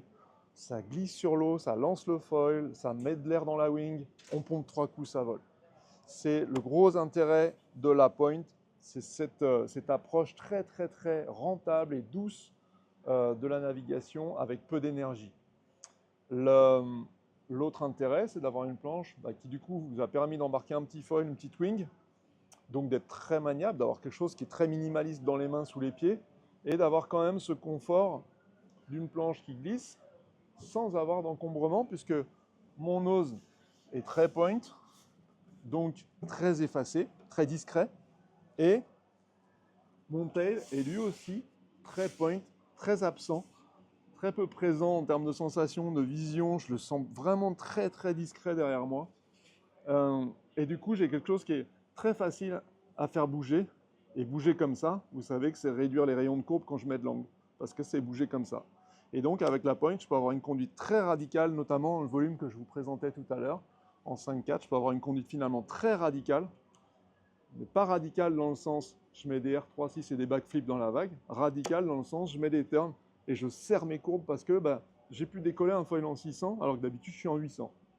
Et je n'ai pas forcé plus fort grâce à cette planche. Ça, c'est un énorme atout parce qu'il n'y a pas besoin d'être champion du monde, il n'y a pas besoin d'avoir une condition physique de barbare. Ça glisse et ça vient vraiment nourrir tous les besoins que vous avez d'un truc simple, facile, cool, mais méga performant, hyper efficace en surf, en free fly, en mode downwind ou un peu de travers là. C'est super joueur. Vous retouchez l'eau, vous êtes en train d'essayer de progresser sur vos tacks, sur vos jibes, vous retouchez l'eau. Pas de problème, ça va redécoller immédiatement. Donc, c'est des planches qui vous permettent d'oser. Si vous pouvez oser, vous pouvez progresser. Ce qui vous fait progresser, c'est de tomber. Si vous tombez et que c'est une galère de redécoller, c'est l'enfer ensuite de se dire allez, je vais refaire encore un move, je vais encore galérer. Du coup, je vais écourter ma session de peut-être 30 minutes parce que je vais être fatigué. Non, il faut en profiter. Et pour en profiter, il faut une planche qui ait du rendement. Ce rendement, vous l'obtenez par ce type de shape mid-length qui facilite tous les redécollages, qui rend tout facile, qui ne vous impose pas d'utiliser une wing de brut. Donc, ce type de shape, vraiment, gros best-seller, absolument indispensable dans votre quiver. Donc ça, c'est la Point. Vous la trouvez en technologie FSP Pro. La FSP Pro, cette technologie, c'est un pas en EPS, léger. une stratification. Ensuite, par-dessus cette stratification sous vide, on vient placer un sandwich PVC. C'est une matière qui est extrêmement dense, presque aussi dure qu'un bois léger. On est en 80 km3. Et vous avez du coup quelque chose qui vient vraiment protéger l'intégralité de votre planche des chocs, créer beaucoup de dynamisme, hyper rigide, beaucoup de transmission dans le foil. Et par-dessus cette stratification, ce matériau d'âme en sandwich qu'on vient tourner sur toute la planche, et pas simplement au niveau du pad, mais sur l'intégralité de la planche, pont, carène, rail. On vient aussi tout couvrir de carbone. Donc on a une couche dessous carbone, une couche dessus en carbone, double couche sur les rails en carbone, et les box qui sont eux aussi couverts de carbone pour qu'il n'y ait jamais de soucis sur vos box. Box double entrée, j'ai inventé il y a quelques années. Vous rentrez vos carrés, vous glissez, vous serrez. Plus besoin de dévisser, perdre vos vis, perdre vos carrés. Ça, c'est terminé avec Gong, c'est fini.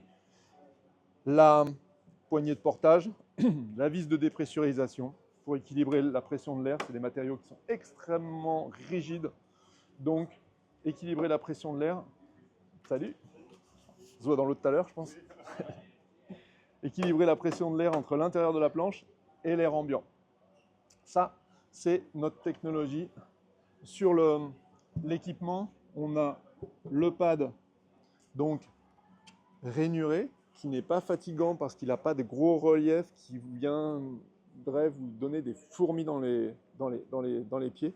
Au contraire, il est rainuré de manière en négatif et de manière très douce. Il est pour autant extrêmement antidérapant. C'est vraiment ferme, ça accroche super bien.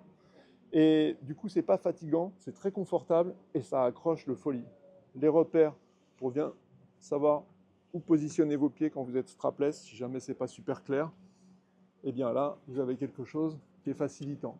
On passe à la suivante. La suivante, c'est sa copine. Hop, j'essaie de pas faire de bêtises. Sa copine, je vais en prendre une assez grande pour que ce soit symptomatique. Hop. Crusader Point, c'est la même. C'est la même, mais c'est pas la même.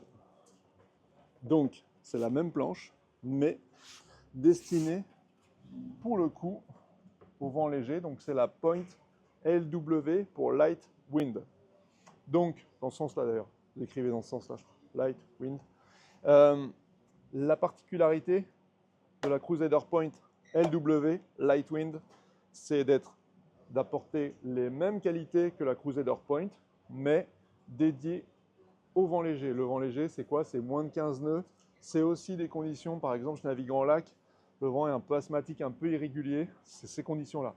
Cette planche-là, elle est faite pour décoller. C'est le record du monde de décollage dans des planches pas trop importantes, parce qu'après, on peut décoller tôt sur une planche. Type downwinder, comme il y a ici, si tu veux regarder, Quentin.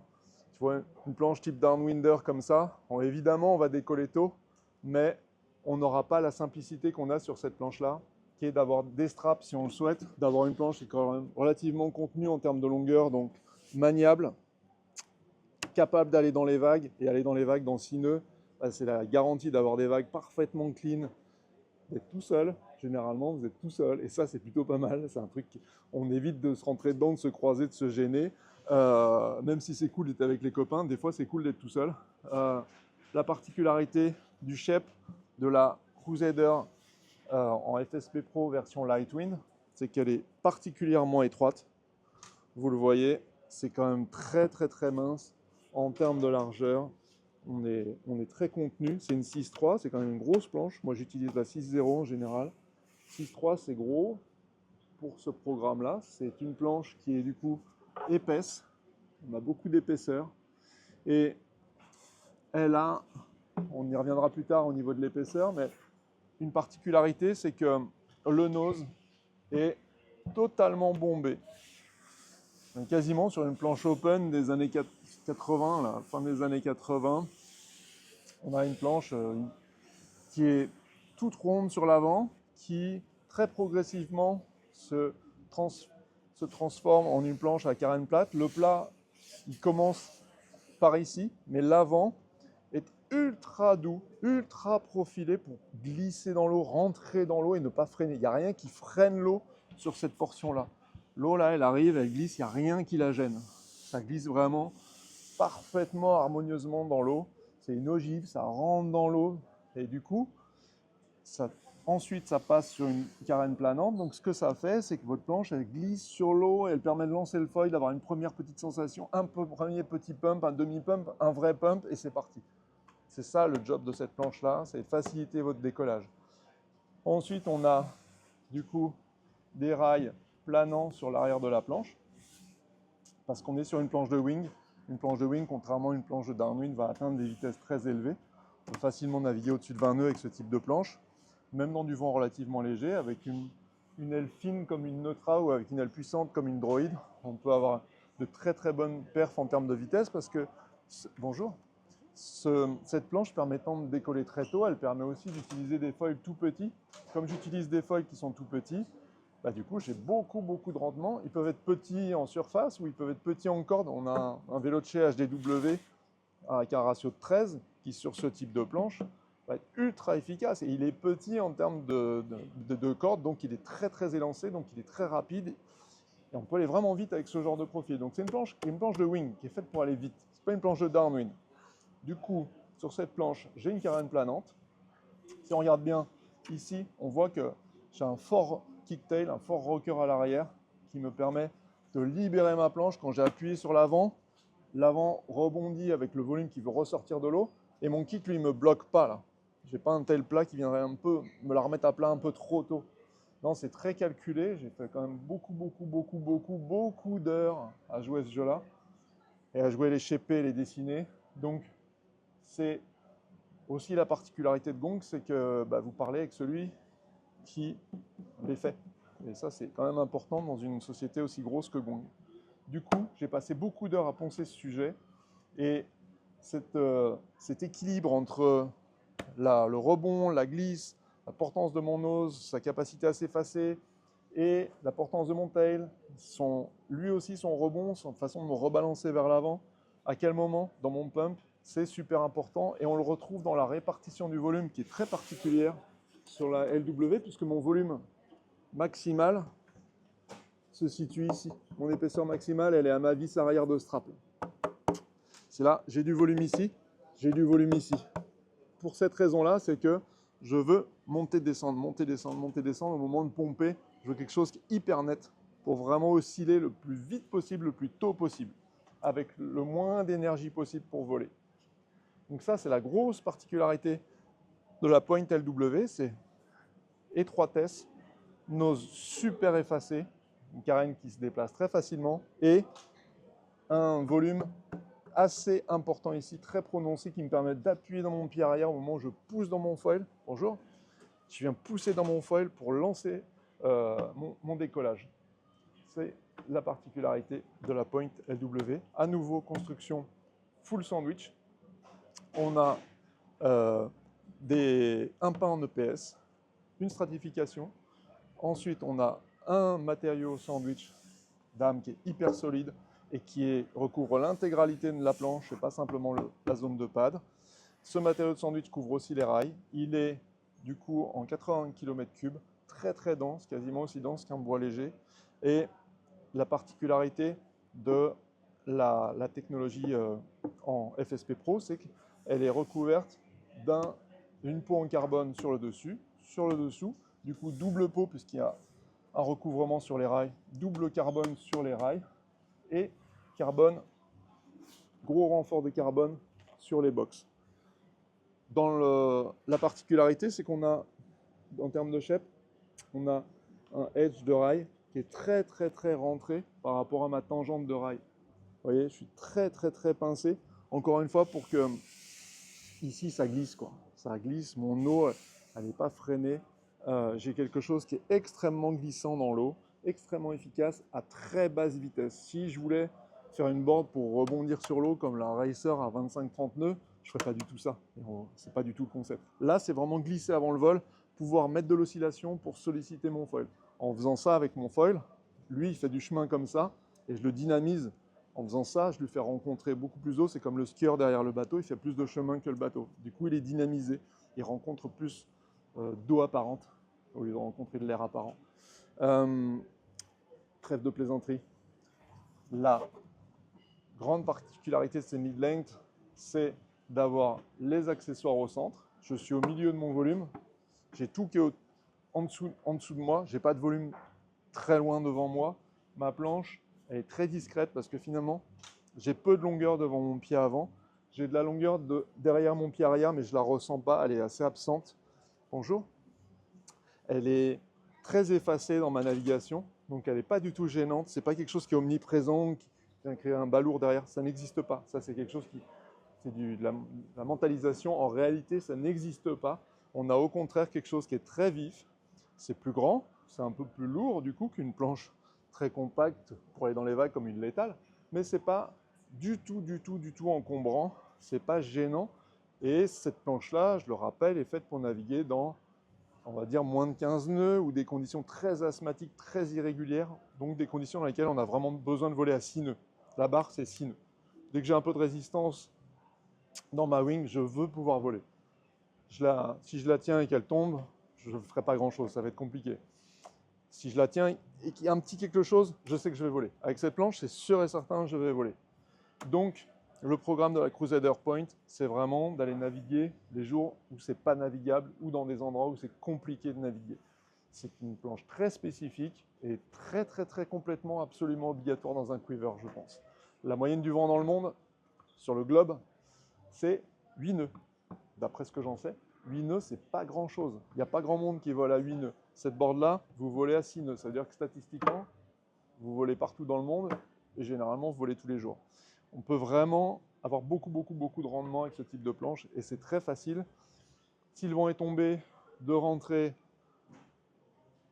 en navigotant parce que c'est long, c'est étroit, donc ça glisse dans l'eau. Encore une fois, on en revient à la planche open. Si je fais un parallèle un peu tiré par les cheveux. Et c'est aussi une planche avec laquelle, si le vent est totalement tombé, je mets la wing derrière moi, je la mets sur le dos, je mets les pieds dans le bord d'attaque et je rame tranquille, je reviens au bord, ça rame super vite. Pas de souci, c'est vraiment des planches sans stress. C'est compliqué en termes d'équilibre, oui, parce que c'est très étroit, parce que le edge de rail est très rentré, c'est une planche qui va rouler sur l'eau latéralement. C'est compliqué en équilibre, non, parce que c'est long, parce que vous avez du volume ici, vous avez du volume ici et l'essentiel du volume est entre ici et ici. Bonjour. Donc du coup, votre planche, elle va être relativement instable latéralement, mais elle va être extrêmement stable d'avant en arrière. Extrêmement stable d'avant en arrière. Ça vous permet tout simplement de vous concentrer que là-dessus. Vous n'avez plus à vous concentrer sur ça. Et du coup, on est d'accord que ces conditions dans lesquelles vous utilisez cette planche, c'est des conditions qui sont de vent très légers. Il n'y aura pas de clapot, ça ne va pas être compliqué, il n'y aura pas de grosses rafales qui vont vous déstabiliser. Donc c'est simple.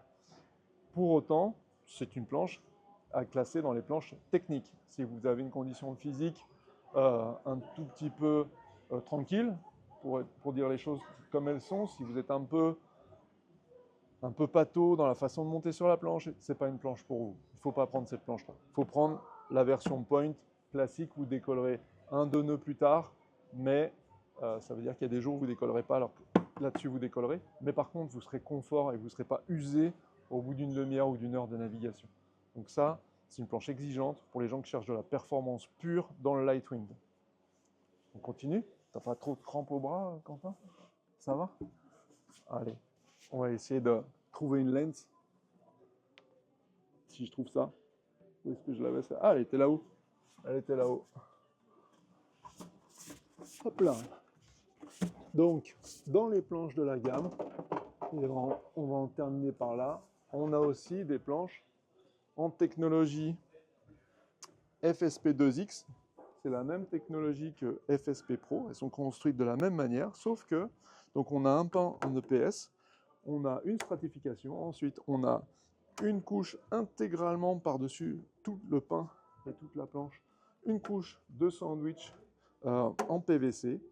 Et différence avec le FSP Pro qui est du carbone qui est ici, c'est que le FSP2X a par-dessus le sandwich des couches de fibres de verre biaxial, très solide, très dynamique, mais aussi plus tolérant que le carbone, moins sensible aux impacts, plus adapté, moins cher, plus tolérant, moins sensible aux impacts, donc plus adapté à des pratiques moins exigeantes, moins performantes. Donc, dans cette catégorie de techno, j'ai la Lemon, j'ai la Mint, j'ai la Lens et j'ai la Zuma. On n'a pas parlé du shape de la Lens et on n'a pas parlé du shape de la Zuma. Donc, pour les autres planches, je vais éviter de vous en parler pour pas être trop long. Pas longue la vidéo là. Et je vais vous parler directement, puisque le comportement des autres planches est simplement le même, mais un peu plus cool, parce que je vais avoir 500 grammes de plus peut-être sur cette techno, mais par contre je vais être beaucoup plus solide. Un choc, je la laisse tomber sur un coin de trottoir, je mets un énorme coup de coude ou coup de genou dedans, c'est plus costaud ça. C'est aussi moins cher.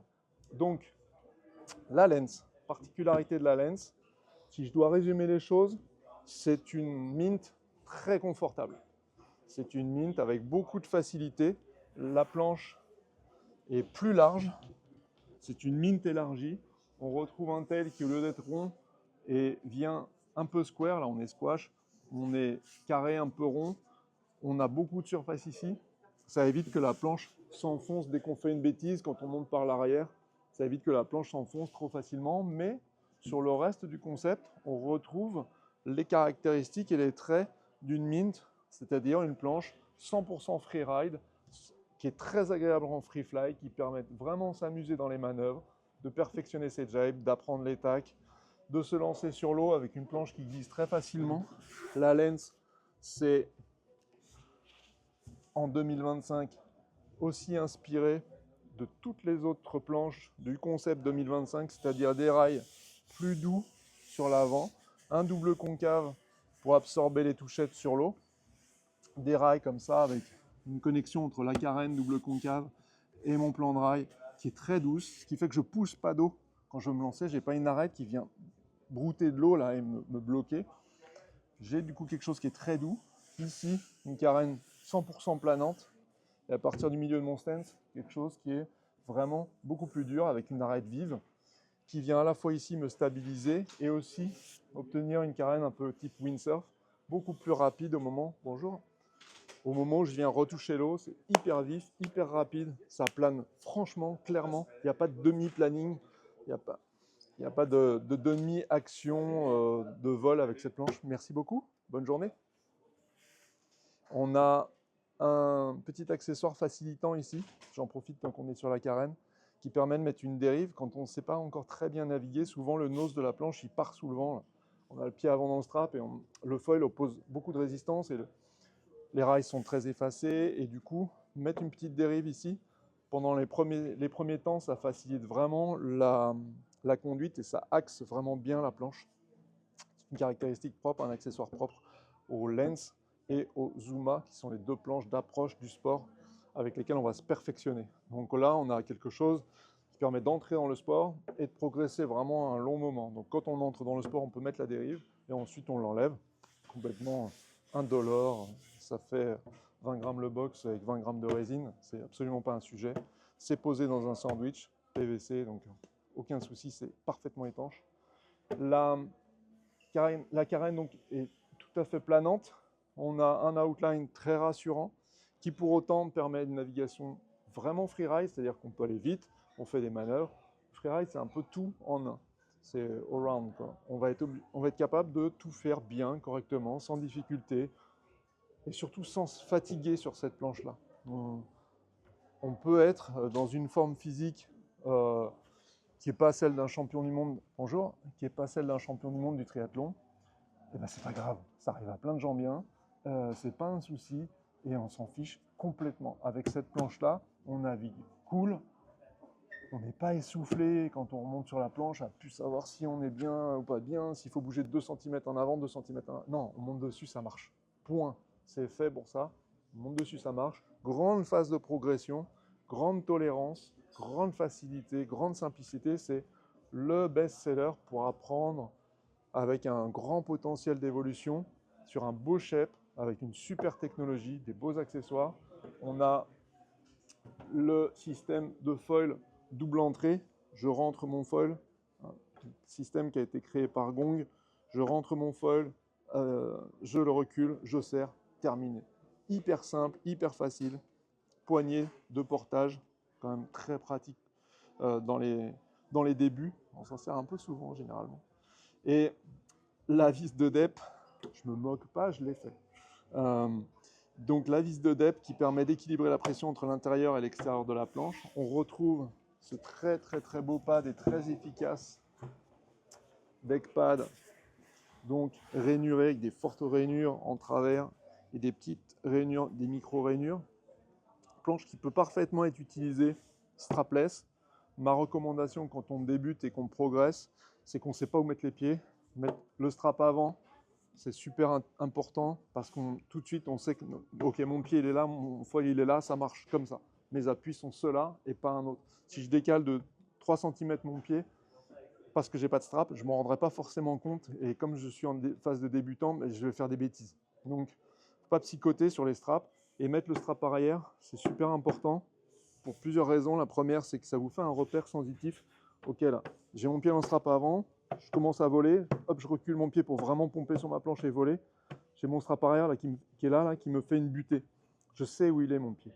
Ça, c'est super important. Et le strap arrière, il est hyper important aussi quand on débute, pour une raison très simple. Très très simple. C'est rattraper la planche. Votre planche, elle est en train de partir dans les vagues. Elle vous échappe, machin. Vous avez besoin de l'attraper. Si vous attrapez le leash, vous vous coupez des phalanges. Tôt ou tard, vous vous blessez. Tôt ou tard, vous vous pincez la main entre le leash et la planche. Vous allez vous faire mal. C'est sûr et certain. La question, c'est juste quand. Ne faites pas ça. Mettez le strap. C'est plus joli. Ça fait plus énervé, genre pro. Et ça vous fait une vraie poignée. Vous pouvez attraper votre planche. Donc, pas de souci. Si vous avez un meilleur niveau et que vous voulez naviguer strapless, pas de problème. C'est vraiment une board super cool en strapless. Mais mon conseil, c'est que si vous débutez, c'est bien d'avoir des repères au niveau du pied avant, et c'est bien d'avoir un repère au niveau du pied arrière, et c'est bien, bonjour, c'est bien de pouvoir attraper ce strap et positionner la planche, la remettre, voilà, la manipuler facilement, plutôt que d'attraper le leash ou de faire des bêtises en essayant d'aller mettre les mains dans le foil. Surtout pas. On retrouve les caractéristiques de répartition de volume d'une Mint. On a une board très plate, très en contrôle. On a vraiment une grande aire de jeu. Là, on peut vraiment positionner les pieds et les genoux un peu partout. C'est très facile. Et on a du coup une planche qui va faciliter vos débuts et votre progression. On passe à Madame Zuma. Et si je ne me trompe pas, ce sera la dernière de la gamme. Hein? Alors, est-ce que j'ai... Ouais, j'ai. Il faut que je la remette là-haut. Hop là. Ah bah tiens, je vais pas la remettre là-haut parce que j'ai ma Zuma qui est juste en dessous. Ce sera plus simple pour la sortir. Je vais prendre volontairement une grande Zuma. Hop. Qui elle aussi est en FSP 2X. Zuma. C'est quoi la Zuma? C'est quoi son programme? Eh bien, Zuma, première chose que vous voyez, vous avez un double système d'insert. Parce que la Zuma, son job, c'est d'être la board quiver. Vous allez pouvoir faire vos débuts en wing, un peu progresser en wing, vos débuts en subfoil et un peu progresser en subfoil. Donc c'est vraiment une board qui est super facile dans toutes ces différentes activités que vous allez pouvoir rencontrer au quotidien. Quel que soit le plan d'eau, il y a toujours un de ces deux trucs à faire en général. Donc vous avez les inserts de wing et les inserts de subfoil. Vous pouvez évidemment naviguer strapless ou faire du subfoil strapless avec cette planche. Sa particularité, contrairement à une lens, c'est d'être polyvalente. La lens est utilisable en subfoil, mais c'est très technique. Donc Mathieu y arrive très bien. Ce n'est pas ma recommandation. Ma recommandation, c'est Zuma, parce que ça a un peu plus de longueur, ça a un peu moins de raw effect. Quand je rame à gauche, ça part un peu moins à droite qu'une planche encore plus courte. J'ai, pour lutter contre cet effet, positionné une dérive au nose de ma planche sur la carène qui va éviter que le nez dérape comme ça à chaque coup de rame. Donc ça, c'est très facilitant. Et sur la Zuma, on voit que on a une planche, si tu veux te reculer, Quentin, je pense que tu vas la verras mieux. On a une planche qui est quand même de très grande taille, beaucoup de surface. C'est très grand, c'est très rassurant. En wing, son job, c'est de vous simplifier la vie. On a une planche là qui va absolument pas être physique. C'est hyper cool. C'est zéro pression. Voilà. Son job, c'est ça. C'est j'ai une board à mettre dans la voiture ou dans le camion. C'est celle-là. J'ai zéro envie de me tracasser et d'être champion du monde du 1500 mètres pour monter sur ma planche. Non, pas besoin. Vous avez une planche qui est là, hyper facile, hyper douce, hyper simple, donc, et qui va faire plein de sports. On retrouve les particularités de tous mes chefs 2025. On a un nez qui est très joli, très doux, très rond, très effacé, pas un gros truc carré qui pousse dans l'eau là, qui est gênant, certes rassurant à l'arrêt, mais on sent que ça se passe un truc là qui n'est pas très agréable. Ça, on a arrêté depuis un moment. On a ici un peu de cochonnerie. On a nos rails là qui sont très doux, justement, en concordance avec ce nose très arrondi, très fin, très agréable. On garde quand même pas mal de largeur ici, donc la planche ne va pas s'enfoncer dans l'eau, que ce soit en sup, que ce soit en wing. Hyper cool, ça ne bougera pas. On va retrouver le confort un peu d'une mid-length en termes de longueur. La planche est posée dans l'eau. Ça ne vient pas basculer dans tous les sens. J'ai tout mon temps. Si je veux discuter avec les copains, je m'assois dessus. Il n'y a aucun problème. C'est hyper cool. Mes rails effacés, eux, ils me permettent d'accélérer facilement et de lancer mon foil et de voler sans aucune complexité. Vous prenez un foil crossover, les nouveaux crossovers par exemple, qui montent tout doucement comme ça, tout progressivement, qui ne font pas ça et ensuite ça. Vous avez un foil qui monte très progressivement sans aucun effort, c'est pilote automatique et pourtant ça reste très doux, très joueur, très agréable. Eh bien, ça va marcher hyper bien avec le fonctionnement très calme d'une Zuma. La Zuma, c'est ça, c'est cool quoi. Voilà, on se prend pas la tête. Ça marche, ça fait tout, ça fonctionne bien. C'est pas une planche au rabais, c'est une planche efficace. Elle a ces rails là, qui sont des vrais rails de planche à voile, très affûtés, très sharp sur la partie arrière de la planche. Donc on a un truc qui vraiment qui glisse sur l'eau, qui va pas faire tirer de l'eau comme ça. Non, on y va. Ça glisse sur la flotte, ça avance quoi. On retrouve ensuite un pont qui est plat, donc qui va faciliter vos appuis. Pont plat. On a du volume réparti de manière homogène sur toute la planche. Donc on va trouver de l'appui où qu'on soit sur la planche, on va trouver de l'appui, mais si on fait une grosse erreur, qu'on se met par là au lieu de se mettre par là, c'est pas grave. Si on monte par l'arrière de la planche, pour les straps, on y arrive, c'est pas un problème. Facile, simple. On a en termes d'accessoires sur cette planche un pad, super beau pad, hyper confortable, très doux. Donc pad bimatière, rainuré fortement, en négatif, très confortable sous les pieds parce qu'il n'a pas de relief qui vient vous endormir le pied, vous engourdir la peau. Je regarde l'heure, je crois que je commence à être un peu long. Et on a du coup un pad qui est très confortable, qui va vous permettre de naviguer des heures. Il est pour autant très adhérent avec ses micro-rayures. Il a vraiment une grande capacité à vous mettre dans le confort, vous donner de l'adhérence et pas vous blesser. Donc, ce grand nose, lui, vous donne beaucoup d'appui sur l'eau. Et on retrouve derrière le strap arrière pas mal de longueur pour aussi avoir de l'appui ici. Et on retrouve sur la carène nos fameux box double entrée. Je rentre mon foil ici sans avoir à dévisser mes vis. Je rentre mon foil, je le glisse, je serre, terminé. Innovation Gong, super produit, on gagne vraiment du temps. C'est hyper solide. En termes de technologie, on a un pain en EPS. Par-dessus de ce pain en EPS, c'est chez Pay à commande numérique. Sur mes fichiers, et rien que sur mes fichiers, ce sont vraiment des chefs très précis. On a là ensuite une stratification en fibre de verre. On a ensuite une peau en sandwich PVC de très haute densité. On est pratiquement à la densité d'un bois léger. C'est hyper solide, hyper rigide. La planche ne se déforme pas, elle n'a pas Elle n'a pas, par exemple, un très mauvais vieillissement. Les planches qui n'ont pas de sandwich sur toute la surface. 6 premiers mois, elles sont bien, puis après, bah, vous les jetez à la poubelle. C'est autant de choses qu'on met dans la nature pour rien, parce qu'on ne vous les vend pas 4 fois moins cher. Donc, bonjour. Donc, la particularité du sandwich, c'est la stabilité dans le temps. Votre planche, elle est bien aujourd'hui, elle sera bien dans 20 ans. Juste vous l'entretenez, vous ne la mettez pas au soleil, dans 20 ans, elle est là. J'ai plein de planches là-bas au plafond qui le démontrent. Des planches en sandwich avec lesquelles je suis allé, je ne sais pas combien de fois à Hawaï. Elles sont en parfait état et elles fonctionnent. Donc, on a une statistique qui est assez amusante chez Gong, dont on est très fier. C'est que nos planches, elles ont entre 6 et 7 propriétaires successifs. Ça veut dire que, bah, ça se revend bien. 2, les gens progressent, donc c'est aussi une très bonne nouvelle. Ça veut dire qu'à chaque fois qu'ils changent de planche, c'est qu'ils progressent. Et du coup, on a aussi des planches qui, si elles ont fait 6 ou 7 différents propriétaires, ça veut dire 6 ou 7 fois 1 an, 2 ans, 6 mois en fonction des usages. Et du coup, eh bien, on a des durées de vie de nos planches qui sont énormes. C'est gigantesque. Pourquoi?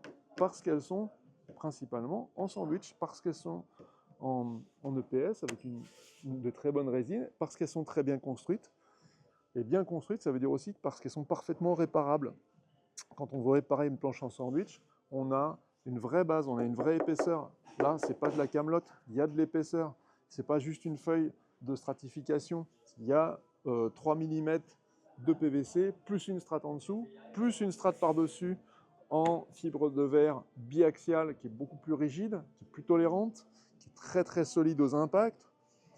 C'est du sérieux, quoi. Et quand vous débutez, vous voulez une planche comme ça qui va faire un peu tous les sports, elle va prendre des coups de pagaie, vous allez lui tomber dessus certainement un paquet de fois, mais vous vous ferez plus mal que vous ne lui ferez du mal. Donc, si jamais vous arrivez à lui faire du mal, ça se répare en 2 secondes. Ça ne boit pas l'eau tant que vous n'avez pas percé le sandwich qui lui est très très costaud. C'est des planches qui sont faites pour durer. Donc, poignée de portage, vis de dep, patte sur le pont. Je crois qu'on a fait un petit peu le tour de la gamme de planches de Wing Gong 2025 rigide en FSP Pro ou FSP 2X. Je ne sais pas combien de temps ça a duré, mais je commence à avoir la gorge un peu sèche. Donc, je vais aller boire un petit verre d'eau et aller dans l'eau. Ciao, merci à vous. Bye bye.